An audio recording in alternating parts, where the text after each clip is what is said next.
सबको नमस्ते। मैं शून्यान हूं।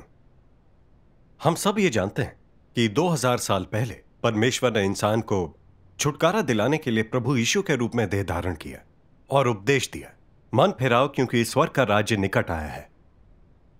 उसने बहुत से सत्य भी व्यक्त किए और छुटकारे का कार्य पूरा करने के लिए इंसान की पाप बलि के रूप में उसे सूली चढ़ा दिया गया। इस प्रकार उसने व्यवस्था युग का अंत और अनुग्रह युग की शुरुआत की।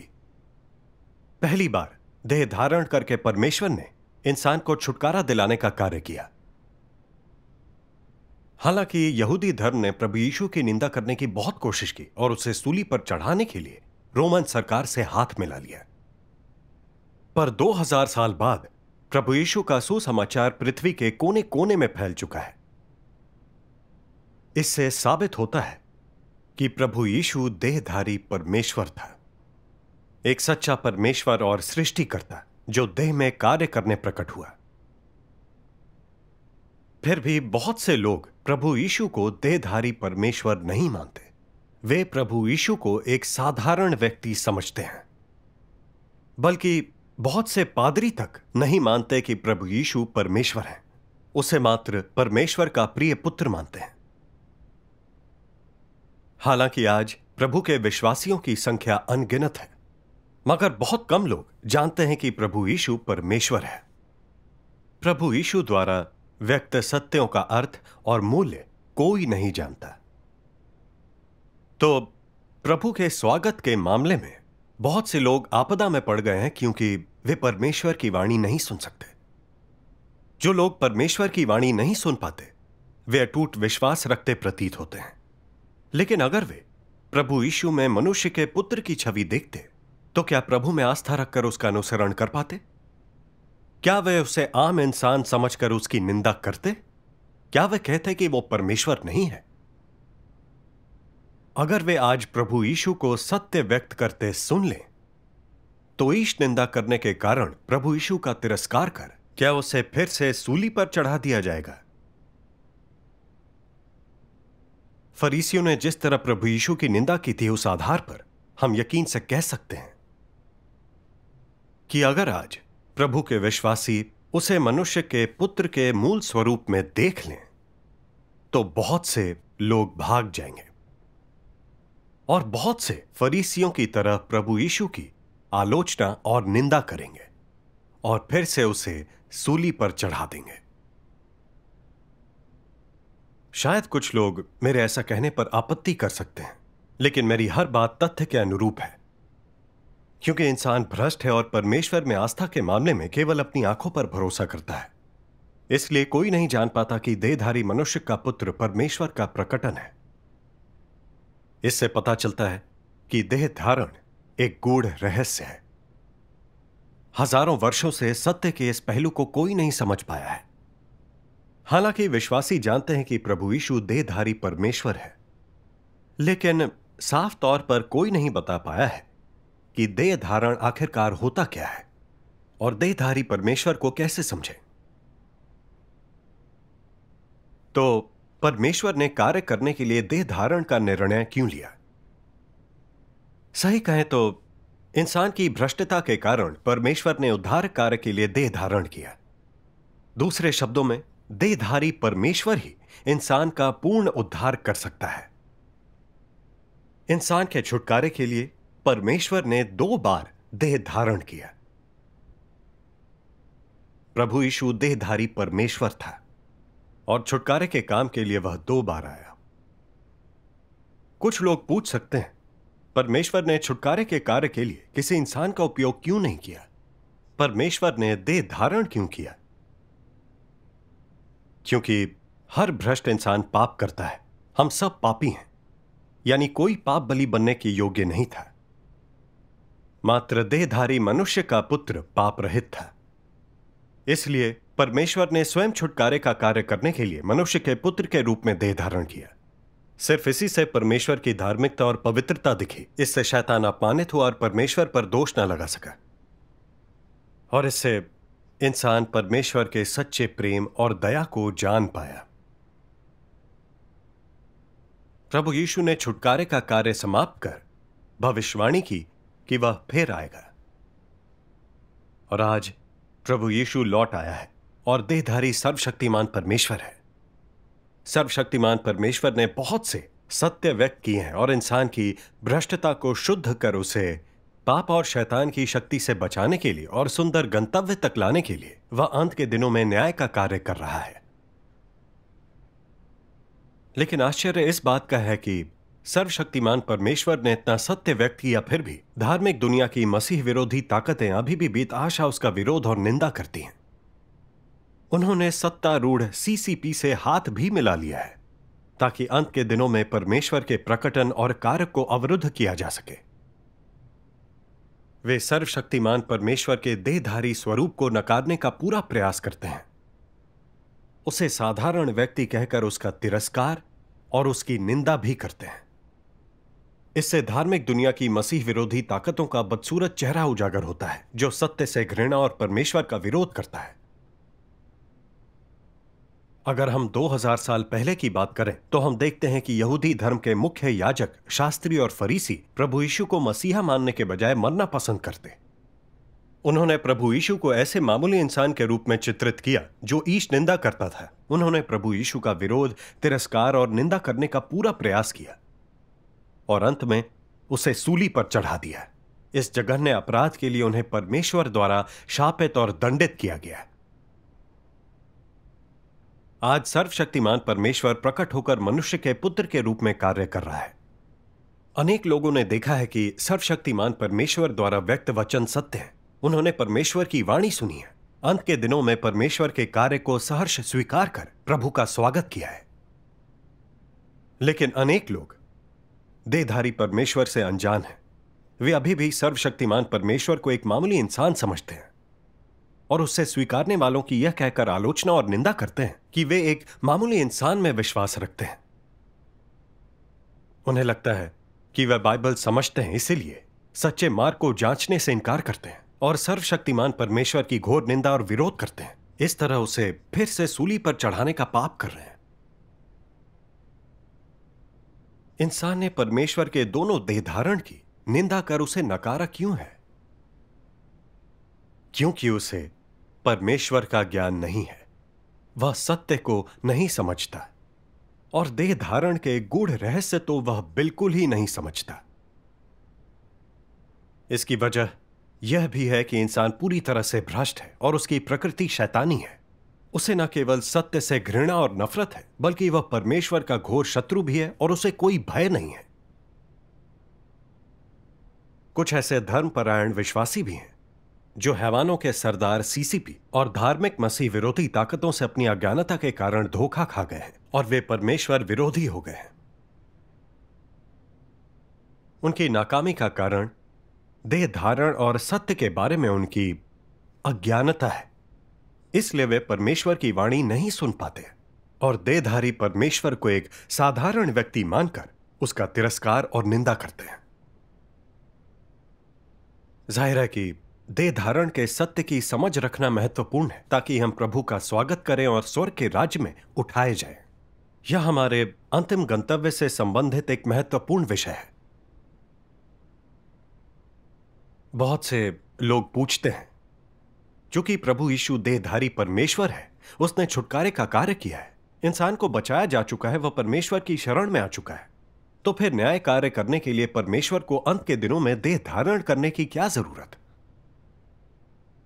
इसका अर्थ बहुत ही गहरा है। सीधे शब्दों में, इंसान को छुटकारा दिलाने, हमें शुद्ध करने और बचाने के लिए परमेश्वर का 2 बार देह धारण करना सृष्टि के निर्माण से पहले ही परमेश्वर ने यह तय कर दिया था। बाइबल में परमेश्वर के मनुष्य के पुत्र के रूप में 2 बार देह धारण करने की कई भविष्यवाणियां हैं। पहली बार पाप बलि के रूप में सूली पर चढ़कर उसने छुटकारे का काम पूरा किया ताकि लोगों के पाप क्षमा हो जाएं। लेकिन लोग पाप से बचकर पवित्रता प्राप्त नहीं कर पाए। दूसरी बार वह सत्य व्यक्त करके न्याय कार्य द्वारा इंसान को पूरी तरह शुद्ध करेगा, इंसान को पाप और शैतान के प्रभाव से बचाएगा, युग का अंत करके इंसान को एक सुंदर गंतव्य पर ले जाएगा। इसलिए दो देह धारण इंसान को छुटकारा दिलाने फिर बचाने के लिए है। परमेश्वर इंसान को बचाने की अपनी प्रबंधन योजना हेतु दो बार देह धारण करता है। आज सर्वशक्तिमान परमेश्वर के न्याय कार्य ने लोगों के एक समूह को जीतकर पूर्ण कर विजेता बना दिया है। परमेश्वर ने शैतान को हराकर महिमा प्राप्त कर लिया है। यह कहा जा सकता है कि परमेश्वर ने अपना महान कार्य पूरा कर लिया है। परमेश्वर यह काम पहले ही कर चुका है। अब हम अंत के दिनों में परमेश्वर के देह धारण की असाधारण सार्थकता देख सकते हैं। एक ओर इसने पुराने युग अनुग्रह के युग का अंत किया और एक नए युग राज्य के युग की शुरुआत की। दूसरी ओर यह इंसान को शुद्ध कर बचाता है और उसे एक सुंदर गंतव्य तक लाता है। देहधारी परमेश्वर छुटकारे का कार्य और न्याय कार्य दोनों पूरे करता है। तो परमेश्वर के दोनों देह धारण बेहद मायने रखते हैं। आज सर्वशक्तिमान परमेश्वर ने इतने सत्य व्यक्त किए हैं और ऐसे महान कार्य किए हैं, तो भी इतने लोग परमेश्वर के कार्य से अनजान क्यों हैं? बहुत से लोग अब भी नहीं मानते हैं कि सर्वशक्तिमान परमेश्वर देहधारी परमेश्वर है। वे धार्मिक धारणाओं से चिपके हुए हैं, मानते हैं कि केवल प्रभु यीशु ही परमेश्वर है और बाइबल का पालन करके ही हम स्वर्ग के राज में प्रवेश कर सकते हैं। क्या बेवकूफी और नासमझी की बात है। ऐसे मूर्ख लोग परमेश्वर की वाणी कैसे सुन सकते हैं और वे सर्वशक्तिमान परमेश्वर द्वारा व्यक्त सत्यों की खोज कैसे कर सकते हैं?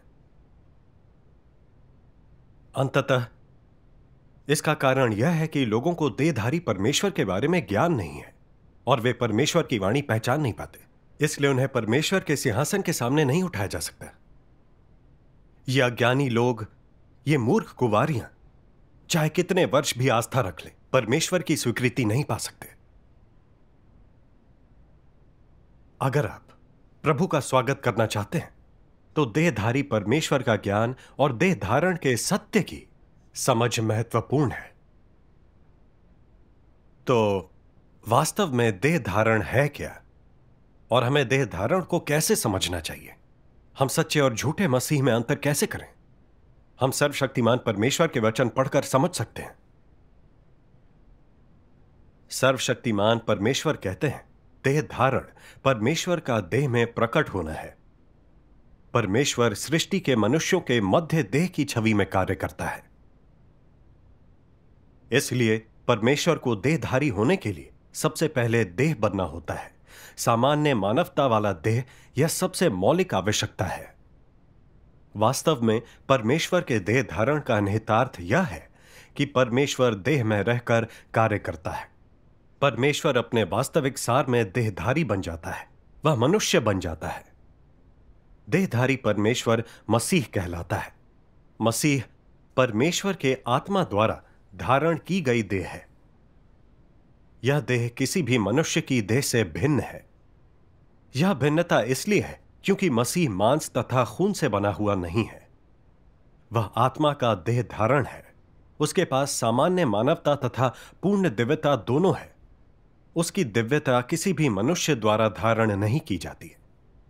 उसकी सामान्य मानवता देह में उसकी समस्त सामान्य गतिविधियां बनाए रखती है, जबकि उसकी दिव्यता स्वयं परमेश्वर के कार्य अभ्यास में लाती है। देहधारी हुए परमेश्वर को मसीह कहा जाता है और इसीलिए वह मसीह जो लोगों को सत्य दे सकता है, परमेश्वर कहलाता है। इसमें कुछ भी अतिशयोक्ति नहीं है, क्योंकि वह परमेश्वर का सार धारण करता है और अपने कार्य में परमेश्वर का स्वभाव और बुद्धि धारण करता है, जो मनुष्य के लिए अप्राप्य हैं। वे जो अपने आप को मसीह कहते हैं परंतु परमेश्वर का कार्य नहीं कर सकते हैं, धोखेबाज हैं। मसीह पृथ्वी पर परमेश्वर की अभिव्यक्ति मात्र नहीं है, बल्कि वह विशेष देह भी है जिसे धारण करके परमेश्वर मनुष्य के बीच रहकर अपना कार्य करता और पूरा करता है। यह देह किसी भी आम मनुष्य द्वारा उसके बदले धारण नहीं की जा सकती है, बल्कि यह वह देह है जो पृथ्वी पर परमेश्वर का कार्य पर्याप्त रूप से संभाल सकती है और परमेश्वर का स्वभाव व्यक्त कर सकती है और परमेश्वर का अच्छी तरह प्रतिनिधित्व कर सकती है और मनुष्य को जीवन प्रदान कर सकती है।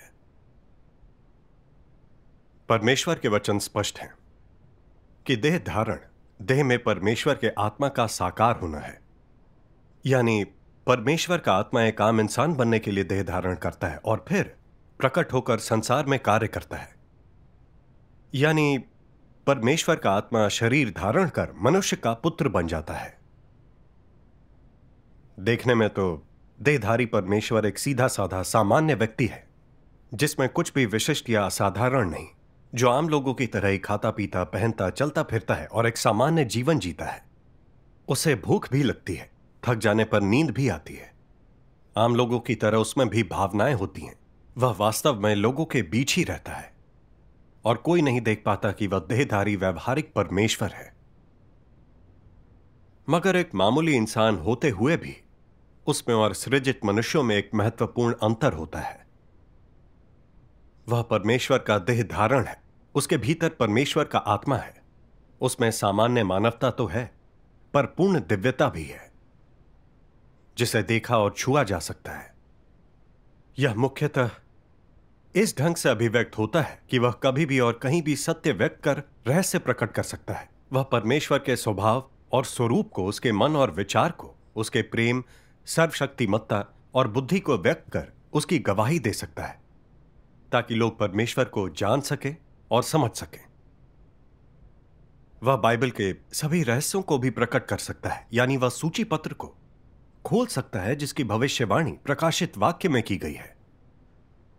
यह उसकी पूर्ण दिव्यता को सिद्ध करता है। देखने में मसीह एक साधारण व्यक्ति है, लेकिन वह सत्य व्यक्त कर सकता है, लोगों को जगा सकता है, भ्रष्ट इंसान को शैतान के प्रभाव से बचा सकता है। परमेश्वर के आत्मा के बिना कोई ऐसे काम कैसे कर सकता है? यकीनन कोई मशहूर हस्ती या महापुरुष ऐसे काम नहीं कर सकता, क्योंकि ऐसे लोग सत्य व्यक्त नहीं कर सकते। उनमें सत्य नहीं होता। वे खुद को ही नहीं बचा सकते तो पूरी मानव जाति को क्या बचाएंगे? देहधारी परमेश्वर सत्य व्यक्त कर सकता है, इंसान को शुद्ध करने और बचाने के लिए न्याय कार्य कर सकता है। ऐसी योग्यता किसी इंसान में नहीं होती है। वचन देह में प्रकट होता है पुस्तक अंत के दिनों में परमेश्वर का कथन है, और अंत के दिनों में परमेश्वर के न्याय कार्य की गवाही है। क्योंकि परमेश्वर के चुने हुए लोगों ने अंत के दिनों में परमेश्वर के न्याय कार्य का अनुभव किया है, स्वयं सर्वशक्तिमान परमेश्वर के सिंचन और चरवाही को स्वीकारा है, इसलिए उन्होंने देहधारी परमेश्वर के कार्य की गहरी व्यवहारिकता को महसूस किया है।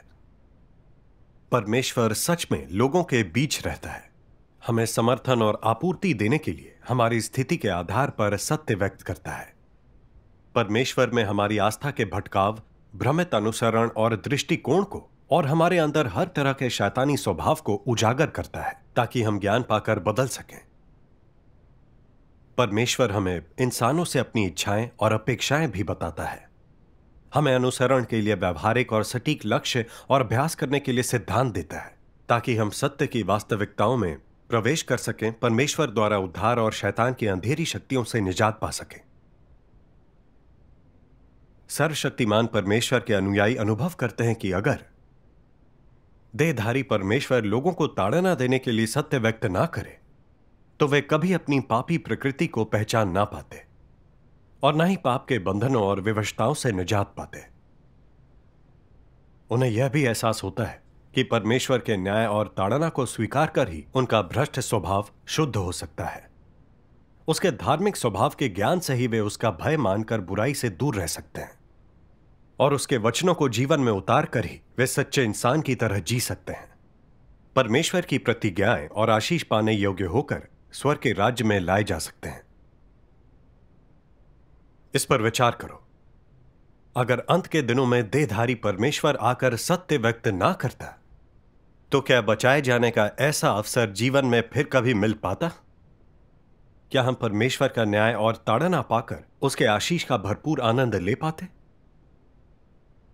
अंत के दिनों में परमेश्वर के देह धारण के बिना सारी मानवता का विनाश निश्चित हो जाता और किसी को उद्धार प्राप्त ना हो पाता। यह सर्वशक्तिमान परमेश्वर के वचन जैसा ही है। इस बार परमेश्वर कार्य करने आध्यात्मिक देह में नहीं, बल्कि एकदम साधारण देह में आया है। इसके अलावा यह न केवल परमेश्वर के दूसरी बार देह धारण का देह है, बल्कि यह वही देह है जिसमें वह लौट कर आया है। यह बिल्कुल साधारण देह है। इस देह में तुम ऐसा कुछ नहीं देख सकते जो इसे दूसरों से अलग करता हो, परंतु तुम उससे वह सत्य ग्रहण कर सकते हो जिसके विषय में पहले कभी नहीं सुना गया। यह तुच्छ देह परमेश्वर के सभी सत्य के वचनों का मूर्त रूप है, जो अंत के दिनों में परमेश्वर के काम की जिम्मेदारी लेता है और मनुष्यों के समझने के लिए परमेश्वर के संपूर्ण स्वभाव को अभिव्यक्त करता है। क्या तुम स्वर्ग के परमेश्वर को देखने की प्रबल अभिलाषा नहीं करते हो? क्या तुम स्वर्ग के परमेश्वर को समझने की प्रबल अभिलाषा नहीं करते हो?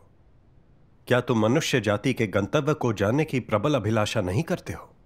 वह तुम्हें वो सभी अकल्पनीय रहस्य बताएगा, वो रहस्य जो कभी कोई इंसान नहीं बता सका, और तुम्हें वो सत्य भी बताएगा जिन्हें तुम नहीं समझते। वह राज्य में तुम्हारे लिए द्वार है और नए युग में तुम्हारा मार्गदर्शक है। ऐसी साधारण देह अनेक अथाह रहस्यों को समेटे हुए है। उसके कार्य तुम्हारे लिए गूढ़ हो सकते हैं, परंतु उसके कार्य का संपूर्ण लक्ष्य तुम्हें इतना बताने के लिए पर्याप्त है कि वह कोई साधारण देह नहीं है जैसा लोग मानते हैं, क्योंकि वह परमेश्वर की इच्छा का प्रतिनिधित्व करता है, साथ ही साथ अंत के दिनों में मानव जाति के प्रति परमेश्वर की परवाह को भी दर्शाता है। यद्यपि तुम उसके द्वारा बोले गए उन वचनों को नहीं सुन सकते जो आकाश और पृथ्वी को कपाते से लगते हैं, यद्यपि उसकी आग की लपटे जैसी आंखें नहीं देख सकते, और यद्यपि तुम उसके लौह दंड के अनुशासन नहीं पा सकते, तुम उसके वचनों से सुन सकते हो कि परमेश्वर क्रोधित है और जान सकते हो कि परमेश्वर मानव जाति पर दया दिखा रहा है। तुम परमेश्वर के धार्मिक स्वभाव और उसकी बुद्धि को समझ सकते हो, और इसके अलावा समस्त मानव जाति के लिए परमेश्वर की चिंता और परवाह को समझ सकते हो। अंत के दिनों में परमेश्वर के काम का उद्देश्य स्वर्ग के परमेश्वर को मनुष्यों के बीच पृथ्वी पर रहते हुए दिखाना है, और मनुष्यों को इस योग्य बनाना है कि वे परमेश्वर को जाने, उसकी आज्ञा माने, आदर करें और परमेश्वर से प्रेम करें। यही कारण है कि वह दूसरी बार देह में लौट कर आया है। यद्यपि आज मनुष्य देखता है कि परमेश्वर मनुष्यों के ही समान है, उसकी एक नाक और दो आंखें हैं, और वह एक साधारण परमेश्वर है। अंत में परमेश्वर तुम लोगों को दिखाएगा कि अगर यह मनुष्य नहीं होता तो स्वर्ग और पृथ्वी एक अभूतपूर्व बदलाव से होकर गुजरते। अगर यह मनुष्य नहीं होता तो स्वर्ग मध्यम हो जाता, पृथ्वी पर उथल पुथल हो जाती, समस्त मानव जाति अकाल और महामारियों के बीच जीती। परमेश्वर तुम लोगों को दर्शाएगा कि यदि अंत के दिनों में देहधारी परमेश्वर तुम लोगों को बचाने के लिए नहीं आया होता, तो परमेश्वर ने समस्त मानव जाति को बहुत पहले ही नर्क में नष्ट कर दिया होता। यदि यह देह नहीं होता तो तुम लोग सदैव ही कट्टर पापी होते और तुम हमेशा के लिए लाश बन जाते। तुम सबको यह जानना चाहिए कि यदि यह देह नहीं होता तो समस्त मानव जाति को एक अवश्यम भावी संकट का सामना करना होता, और अंत के दिनों में मानव जाति के लिए परमेश्वर के कठोर दंड से बच पाना कठिन होता। यदि इस साधारण शरीर का जन्म नहीं होता तो तुम सबकी दशा ऐसी होती जिसमें तुम लोग जीने में सक्षम ना होते हुए जीवन की भीख मांगते और मृत्यु के लिए प्रार्थना करते, लेकिन मर ना पाते। यदि यह देह नहीं होता तो तुम लोग सत्य को नहीं पा सकते थे और ना ही आज परमेश्वर के सिंहासन के पास आ पाते, बल्कि तुम लोग परमेश्वर से दंड पाते क्योंकि तुमने जघन्य पाप किए हैं। क्या तुम सब जानते हो, यदि परमेश्वर वापस देह में लौटा ना होता तो किसी को भी उद्धार का अवसर नहीं मिलता, और यदि इस देह का आगमन ना होता तो परमेश्वर ने बहुत पहले पुराने युग को समाप्त कर दिया होता। अब जबकि यह स्पष्ट है, क्या तुम लोग अभी भी परमेश्वर के दूसरी बार के देह धारण को नकार सकते हो? जब तुम लोग इस साधारण मनुष्य से इतने सारे लाभ प्राप्त कर सकते हो तो तुम लोग उसे प्रसन्नतापूर्वक स्वीकार क्यों नहीं करते हो? इस मौके पर कुछ लोग पूछ सकते हैं, देहधारी परमेश्वर का रूप रंग तो साधारण है और उसकी दिव्यता भी उसके शरीर में छिपी है। अगर परमेश्वर आ भी गया है तो हम उसे देहधारी परमेश्वर के रूप में कैसे पहचानेंगे? सर्वशक्तिमान परमेश्वर के वचन हमें मार्ग दिखाते हैं। सर्वशक्तिमान परमेश्वर कहते हैं, जो देहधारी परमेश्वर है उसके पास परमेश्वर का सार होगा, और जो देहधारी परमेश्वर है उसके पास परमेश्वर की अभिव्यक्ति होगी। चूंकि परमेश्वर ने देह धारण किया है, इसलिए वह उस कार्य को सामने लाएगा जो वह करना चाहता है, और चूंकि परमेश्वर ने देह धारण किया है, इसलिए वह उसे अभिव्यक्त करेगा जो वह है, और वह मनुष्य के लिए सत्य को लाने, उसे जीवन प्रदान करने और उसे मार्ग दिखाने में सक्षम होगा। जिस देह में परमेश्वर का सार नहीं है, वह निश्चित रूप से देहधारी परमेश्वर नहीं है, इसमें कोई संदेह नहीं। अगर मनुष्य यह पता करना चाहता है कि क्या यह देहधारी परमेश्वर है, तो इसकी पुष्टि उसे उसके द्वारा अभिव्यक्त स्वभाव और उसके द्वारा बोले गए वचनों से करनी चाहिए। इसे ऐसे कहें, व्यक्ति को इस बात का निश्चय कि यह देहधारी परमेश्वर है या नहीं और कि यह सही मार्ग है या नहीं, उसके सार से करना चाहिए। और इसलिए यह निर्धारित करने की कुंजी कि यह देहधारी परमेश्वर की देह है या नहीं, उसके बाहरी स्वरूप के बजाय उसके सार में निहित है। यदि मनुष्य केवल उसके बाहरी स्वरूप की ही जांच करता है और परिणाम स्वरूप उसके सार की अनदेखी करता है, तो इससे उसके अनाड़ी और अज्ञानी होने का पता चलता है। परमेश्वर के वचन से हम देख सकते हैं कि देहधारी परमेश्वर की पहचान उसके प्रकटन पर आधारित नहीं है, ना ही इस पर कि वह किस परिवार में पैदा हुआ, उसके पास पद और शक्ति है या नहीं, या धार्मिक दुनिया में उसकी प्रतिष्ठा है या नहीं। यह इन बातों पर आधारित नहीं। यह इस पर आधारित है कि क्या उसमें परमेश्वर का सार है, क्या वह सत्य व्यक्त करके स्वयं परमेश्वर का कार्य कर सकता है। यह सबसे महत्वपूर्ण तत्व है। अगर वह सत्य व्यक्त करके इंसान को बचाने का कार्य कर सकता है, तो फिर भले ही वह एक साधारण परिवार में पैदा हुआ हो, समाज में उसके पास पद और शक्ति ना हो, वह परमेश्वर ही है। ठीक अनुग्रह के युग की तरह जब प्रभु यीशु काम करने आया, तो उसका जन्म एक साधारण परिवार में हुआ। दुनिया में वह एक चरनी में आया। वह लंबा चौड़ा नहीं था, उसके पास न पद था न शक्ति थी, तो भी वह सत्य व्यक्त कर सकता था, लोगों को पश्चाताप का मार्ग दे सकता था, लोगों के पाप क्षमा कर सकता था।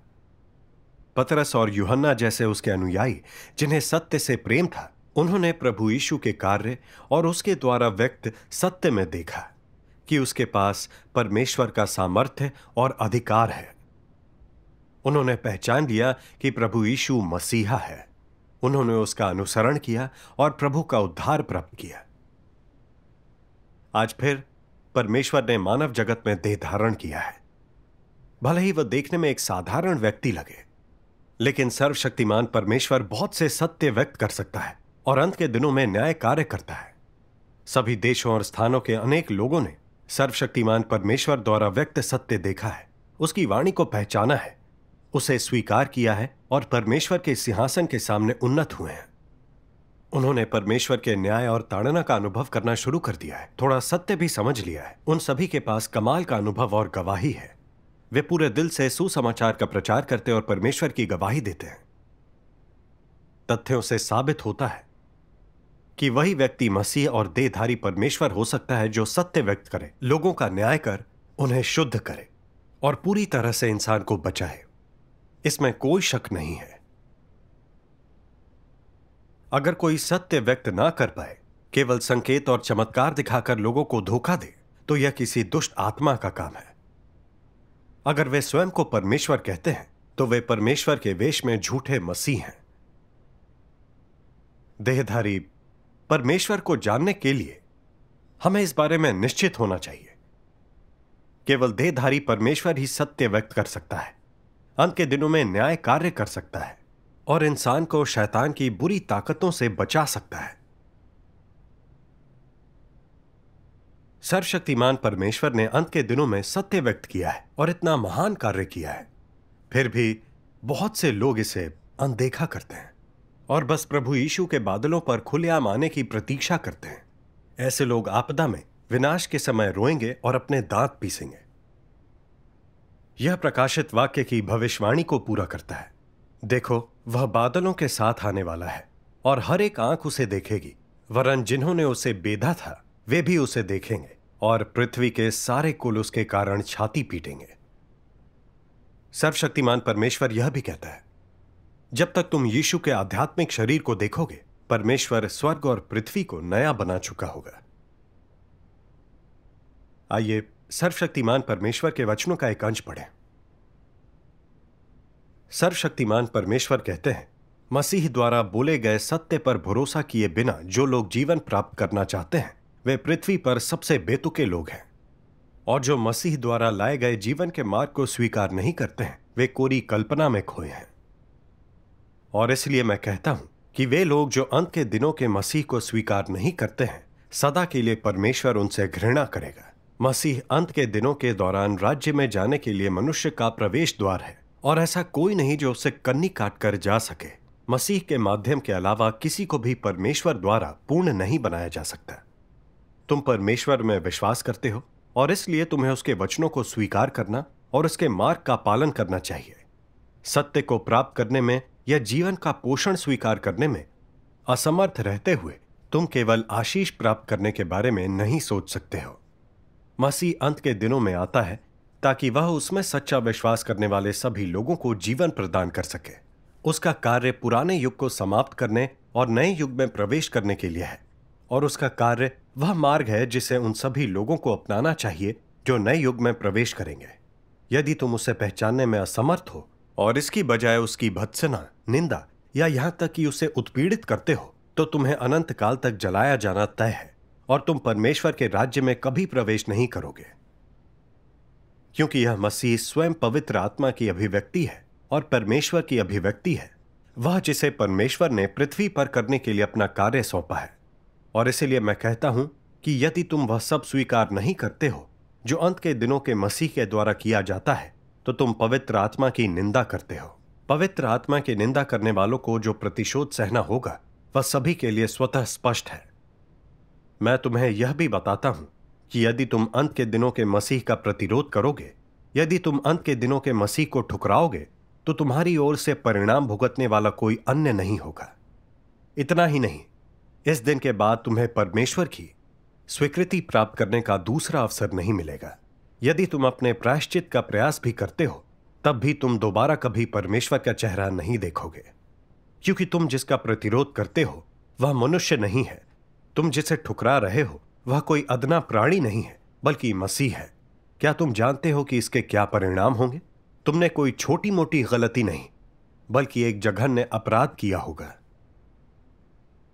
और इसीलिए मैं सभी को सलाह देता हूं कि सत्य के सामने अपने जहरीले दांत मत दिखाओ या छिछोरी आलोचना मत करो, क्योंकि केवल सत्य ही तुम्हें जीवन दिला सकता है, और सत्य के अलावा कुछ भी तुम्हें पुनः जन्म लेने नहीं दे सकता, और ना ही तुम्हें दोबारा परमेश्वर का चेहरा देखने दे सकता है।